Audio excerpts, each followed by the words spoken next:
Senhor, meu Deus, meu Pai, te louvo por este dia, Senhor, te louvo pela saúde, pela vida da minha casa. Entrego em tuas mãos a minha vida, a vida dos meus filhos, a vida da minha mãe, dos meus familiares, Senhor. Te peço que nos guarde, nos livre de todo mal, nos livre das enfermidades, nos livre das pessoas com má intenção. Te peço que seja conosco a cada passo, a cada caminho, a cada escolha. Assim como foi com os teus servos na antiguidade, Senhor, que ensinou cada detalhe do que desejava que fosse feito, Senhor. Ilumina os nossos olhos, clareia a nossa mente, nos dê sabedoria e discernimento diante da Tua palavra, Senhor.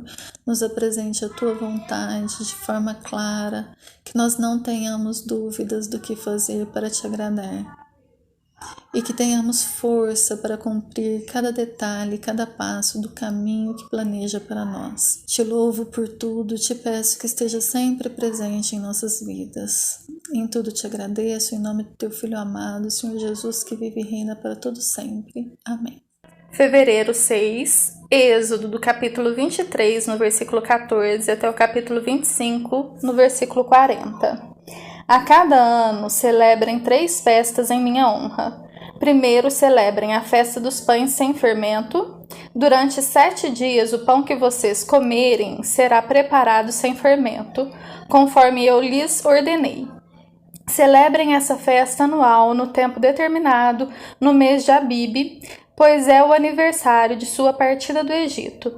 Ninguém deve se apresentar diante de mim de mãos vazias.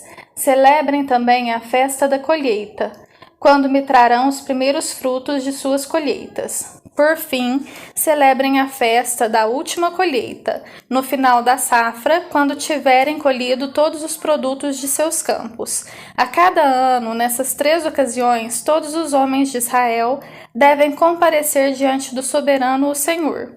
Não ofereçam o sangue de meus sacrifícios com pão que contenha fermento, e não guardem até a manhã seguinte a gordura das ofertas da festa. Quando fizerem a colheita, levem à casa do Senhor, seu Deus, o melhor de seus primeiros frutos. Não cozinhem o cabrito no leite da mãe dele. Vejam, eu enviarei um anjo à sua frente para protegê-los ao longo da jornada e conduzi-los em segurança ao lugar que lhes preparei. Prestem muita atenção nele e obedeçam às suas instruções. Não se rebelem contra ele, pois é meu representante e não perdoará sua rebeldia. Mas se tiverem o cuidado de lhe obedecer e de seguir todas as minhas instruções, serei inimigo de seus inimigos e farei oposição aos que se opuserem a vocês. Meu anjo irá à sua frente e os conduzirá à terra dos amorreus, hititas, ferezeus, cananeus, heveus e jebuseus, e eu destruirei todas essas nações. Não adorem seus deuses, nem os sirvam de maneira alguma, e nem sequer imitem suas práticas. Antes, destruam-nas completamente e despedacem suas colunas sagradas. Sirva somente ao Senhor seu Deus, e eu os abençoarei com alimento e água e os protegerei de doenças. Em sua terra nenhuma grávida sofrerá aborto e nenhuma mulher será estéril. Eu lhes darei vida longa e plena. Enviarei pavor à sua frente e criarei pânico entre os povos cujas terras vocês invadirem. Farei todos os seus inimigos darem meia volta e fugirem. Sim, enviarei terror adiante de vocês para expulsar os heveus, os cananeus e os hititas, mas não os expulsarei num só ano, pois a terra ficaria deserta e os animais se multiplicariam e se tornariam uma ameaça para vocês. Eu os expulsarei aos poucos, até que sua população tenha aumentado o suficiente para tomar posse da terra. Estabelecerei os limites de seu território desde o Mar Vermelho até o Mar Mediterrâneo, e do deserto do leste até o rio Eufrates. Entregarei em suas mãos os povos que hoje vivem na terra e os expulsarei de diante de vocês.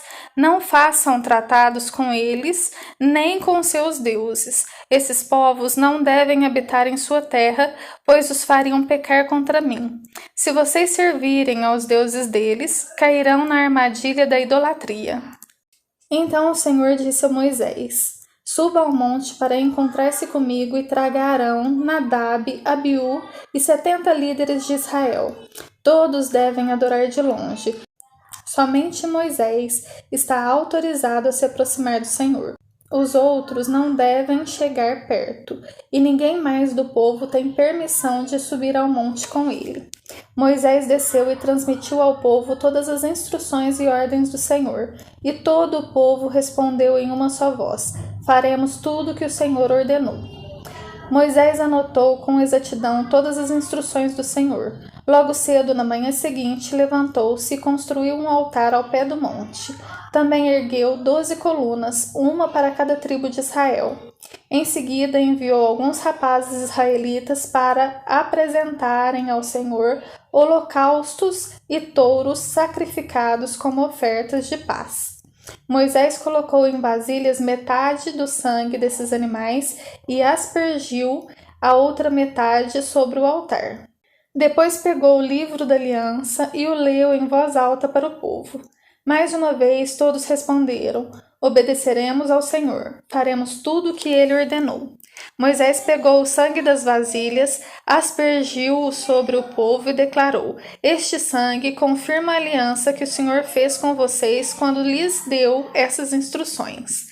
Depois Moisés, Arão, Nadab, Abiú e os 70 líderes de Israel subiram ao monte, onde viram o Deus de Israel, e sob os pés dele havia uma superfície azulada como a safira e clara como o céu. E embora esses nobres de Israel tenham visto Deus, ele não os destruiu, e eles participaram de uma refeição na presença dele. Então o Senhor disse a Moisés: suba ao monte para encontrar-se comigo. Fique lá, e eu lhe darei tábuas de pedra, nas quais gravei a lei e os mandamentos para ensinar ao povo. Moisés e seu auxiliar Josué partiram e subiram ao monte de Deus. Esperem aqui até voltarmos, disse Moisés aos líderes. Arão e Hur ficarão com vocês. Quem tiver algum problema para resolver durante minha ausência poderá consultá-los. Então Moisés subiu ao monte e a nuvem cobriu o monte. A glória do Senhor pousou sobre o monte Sinai e a nuvem cobriu por 6 dias. No 7º dia o Senhor chamou Moisés de dentro da nuvem. Para os israelitas que estavam ao pé do monte, a glória do Senhor no alto do Sinai parecia um fogo consumidor. Moisés desapareceu na nuvem ao subir ao monte e ali permaneceu 40 dias e 40 noites. O Senhor disse a Moisés: diga ao povo de Israel que me traga suas ofertas. Aceite as contribuições de todos cujo coração os dispuser a doar. Aqui está uma lista das ofertas que você aceitará deles: ouro, prata e bronze, fios de tecido azul, roxo e vermelho, linho fino e pelos de cabra para confeccionar tecido, peles de carneiro tingidas de vermelho e couro fino, madeira de acácia, óleo de oliva para as lâmpadas, especiarias para o óleo da unção e para o incenso perfumado, pedras de ônix e outras pedras preciosas para serem fixadas no colete e no peitoral do sacerdote. Instrua os israelitas a construírem para mim um santuário para que eu viva no meio deles. Devem fazer esse tabernáculo e sua mobília de acordo com o modelo que eu lhe mostrarei. Faça para mim uma arca de madeira de acácia com 1,15 metros de comprimento, 67,5 centímetros de largura e 67,5 centímetros de altura.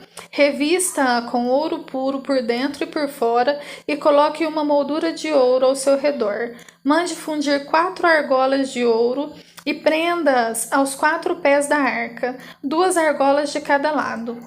Faça varas de madeira de acácia e revista-as com ouro. Passe-as por dentro das argolas dos lados da arca para transportá-la. Essas varas ficarão dentro das argolas. Nunca as remova. Coloque dentro da arca as tábuas da aliança que eu lhe darei. Faça a tampa da arca, que é o lugar de expiação, de ouro puro. Deve medir 1,15 metros de comprimento e 67,5 centímetros de largura. Em seguida, faça 2 querubins de ouro batido e coloque um em cada extremidade da tampa. Modele um querubim em cada extremidade da tampa para formar uma só peça de ouro com a tampa.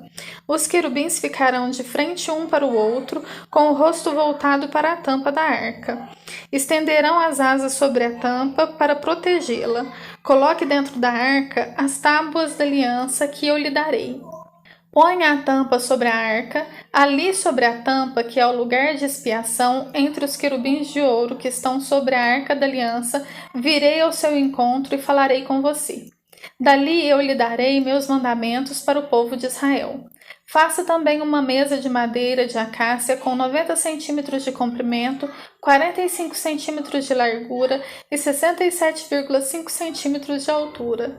Revista-a com ouro puro e coloque uma moldura de ouro ao seu redor. Enfeite-a com uma borda de 8 centímetros de largura e com uma moldura de ouro ao redor da borda. Faça 4 argolas de ouro para a mesa e prenda-as aos 4 cantos, junto aos 4 pés. Prenda as argolas junto à borda para sustentar as varas que serão usadas para transportar a mesa. Faça essas varas de madeira de acácia e revista com ouro. Com elas, a mesa será carregada. Faça recipientes especiais de ouro puro para a mesa, tigelas, colheres, vasilhas e jarras que serão usadas para as ofertas derramadas. Coloque sobre a mesa os pães da presença, de modo que fiquem diante de mim o tempo todo. Faça um candelabro de ouro puro batido. Todo o candelabro e seus enfeites formarão uma só peça. A base, a haste central, as lâmpadas, os botões e as flores. Da haste central sairão 6 ramos, 3 de cada lado. Cada um dos 6 ramos terão 3 lâmpadas em forma de flor de amendoeira, com botões e pétalas. A haste central do candelabro terá 4 lâmpadas em forma de flor de amendoeira, cada uma com botões e flores. Também haverá um botão de amendoeira debaixo de cada par dos 6 ramos que saem da haste central. Os botões de amendoeira e os ramos formarão uma só peça com a haste central e serão feitos de ouro puro batido. Em seguida, faça 7 lâmpadas para o candelabro e posicione-as de modo que reflitam a luz para a frente. Os cortadores de pavio e os apagadores também serão de ouro puro. Serão necessários 35 kg de ouro puro para o candelabro e seus acessórios. Cuide para que tudo seja feito de acordo com o modelo que eu lhe mostrei aqui no monte. Mateus, do capítulo 24, no versículo 29 até o versículo 51. Imediatamente depois da angústia daqueles dias, o sol escurecerá, a lua não dará luz, as estrelas cairão do céu e os poderes dos céus serão abalados. Então, por fim, aparecerá no céu o sinal da vinda do Filho do Homem e haverá grande lamentação entre todos os povos da terra. Eles verão o Filho do Homem vindo nas nuvens do céu com poder e grande glória. Ele enviará seus anjos com um forte sopro de trombeta, e eles reunirão os escolhidos de todas as partes do mundo, de uma extremidade à outra do céu. Agora aprenda a lição da figueira. Quando os ramos surgem e as folhas começam a brotar, vocês sabem que o verão está próximo.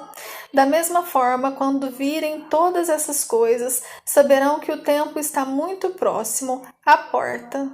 Eu lhes digo a verdade, esta geração certamente não passará até que todas estas coisas tenham acontecido.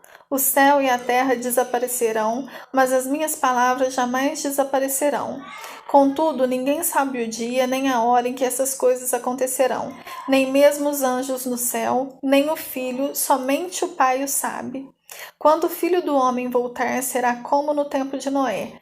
Nos dias antes do dilúvio, o povo seguia sua rotina de banquete, festas e casamentos até o dia em que Noé entrou na arca. Não perceberam o que estava para acontecer até que veio o dilúvio e levou todos. Assim será na vinda do Filho do Homem. 2 homens estarão trabalhando juntos no campo, um será levado e o outro deixado. 2 mulheres estarão moendo cereal no moinho, uma será levada e a outra deixada.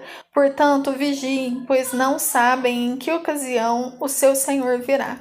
Entendam isso. Se o dono da casa soubesse exatamente a que horas viria o ladrão, ficaria atento e não permitiria que a casa fosse arrombada. Estejam também sempre preparados, pois o Filho do Homem virá quando menos esperam. O servo fiel e sensato é aquele a quem seu senhor encarrega de gerir os outros servos da casa e alimentá-los. Se o senhor voltar e constatar que o servo fez um bom trabalho, haverá recompensa. Eu lhes digo a verdade, ele colocará todos os seus bens sob os cuidados desse servo. O que acontecerá, porém, se o servo for mau e pensar, meu senhor não voltará tão cedo, e começar a espancar os outros servos, a comer e a beber e a se embriagar? O senhor desse servo voltará em dia que não se espera e em hora que não se conhece. Cortará o servo ao meio e lhe dará o mesmo destino dos hipócritas. Ali haverá choro e ranger de dentes. Salmos do capítulo 30, no versículo 1 até o versículo 12. Salmo de Davi. Cântico para a dedicação do templo. Eu te exaltarei, Senhor, pois me livraste. Não permitiste que meus inimigos rissem de mim. Senhor meu Deus, clamei a ti por socorro e restauraste minha saúde. Senhor, da sepultura me tiraste e não me deixaste cair na cova da morte. Cantem ao Senhor todos que lhe são fiéis. Louvem o seu santo nome, pois sua ira dura apenas um instante, mas seu favor a vida inteira. O choro pode durar toda a noite, mas a alegria vem com o amanhecer. Quando eu era próspero, dizia, agora nada pode me derrubar. Ó Senhor, teu favor me mantinha firme como uma montanha. Então o Senhor me deu as costas e entrei em pânico. Clamei a ti, Senhor, supliquei ao Senhor por misericórdia. Que vantagem terás se eu morrer? Se eu descer à cova? Acaso o pó te louvará? Falará de tua fidelidade? Ouve-me, Senhor, e tem misericórdia de mim. Ajuda-me, Senhor. Transformaste meu pranto em dança, tiraste minhas roupas de luto e me vestiste de alegria, para que eu cante louvores a ti e não me cale. Senhor meu Deus, te darei graças para sempre. Provérbios do capítulo 7, no versículo 24 até o versículo 27. Portanto, meu filho, ouça-me. Preste atenção às minhas palavras, não deixe que seu coração se desvie para ela, não se perca em seus caminhos tortuosos, pois ela causou a ruína de muitos, não são poucas as suas vítimas, a sua casa é o caminho para a sepultura, seu quarto é a câmara da morte.